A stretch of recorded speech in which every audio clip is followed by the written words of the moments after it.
Indian frog marriages are an ancient ritual practiced in rural parts of India, particularly in states like Assam, Madhya Pradesh, and Uttar Pradesh. The ceremony is performed to invoke the rain gods during times of drought, especially when the monsoon is delayed.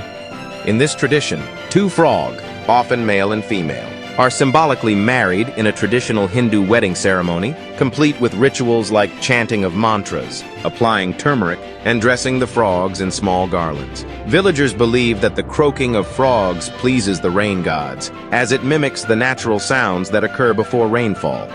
Once the marriage is complete, the frogs are released into a pond or river, symbolizing the hope that the rain will soon follow.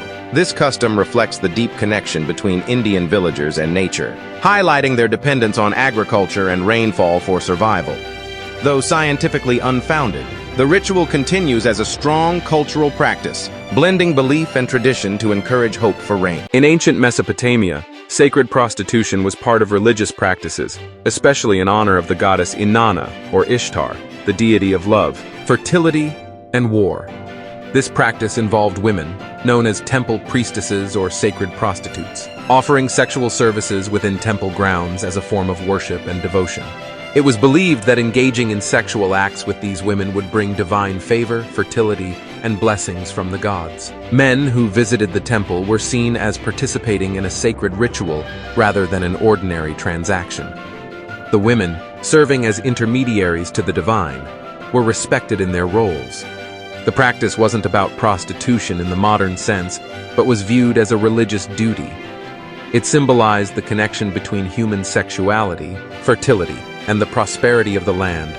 In the lavish courts of 17th and 18th century France, queens like Marie Antoinette sported towering, elaborate hairstyles held together by a surprising ingredient: animal fat. Their grease, mutton suit, and pig lard were mixed with bone marrow to create sticky pomades that styled their extravagant wigs. These pomades were often used to shape towering hairstyles, known as coiffes, which could reach extreme heights and often involved adding padding and decorations like feathers, jewels, or flowers. These fats gave the hair a glossy shine. They also turned rancid, causing a terrible smell. To cover the stench, they doused their hair in perfume. Despite the glamour, their hair was rarely washed, attracting dirt and lice, yet beauty was worth the discomfort in the eyes of royalty.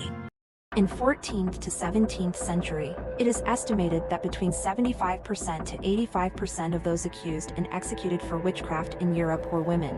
Why the women are primary target? In Christian theology at the time often portrayed women as more susceptible to sin, temptation, and the influence of the devil. This belief stemmed in part from the biblical story of Eve, who was seen as the first to succumb to the devil's temptation.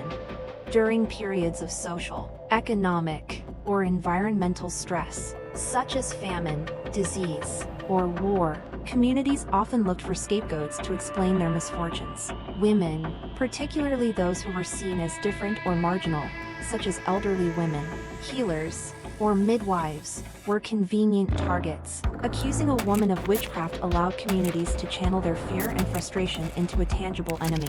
Most targeted are the widowed, unmarried, or without male protection. Ancient Chinese ghost marriage, or Minghun, is a tradition that originated during ancient times in China. It involves the marriage of two deceased individuals or the marriage of a deceased person to a living person. In Chinese culture, it was vital that every person, whether alive or deceased, had a spouse to ensure they would be properly honored and accompanied in the afterlife. It was believed that an unmarried spirit could bring bad fortune to the family. Families of two deceased individuals would arrange their spirits to be married. This was often done for young people who had died unmarried. Sometimes, a living person would be married to a deceased individual, often due to familial obligation or to appease the deceased spirit.